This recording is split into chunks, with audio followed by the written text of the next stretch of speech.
How can NRIs reclaim their mutual fund tax deductions and what is the process behind it? Industry expert Mr. Gopal will enlighten us now.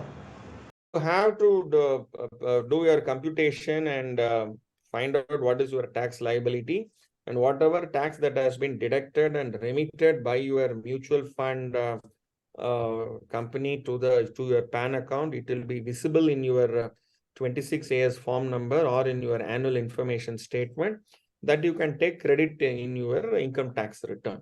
So which you have to do it annually, and you are eligible for that.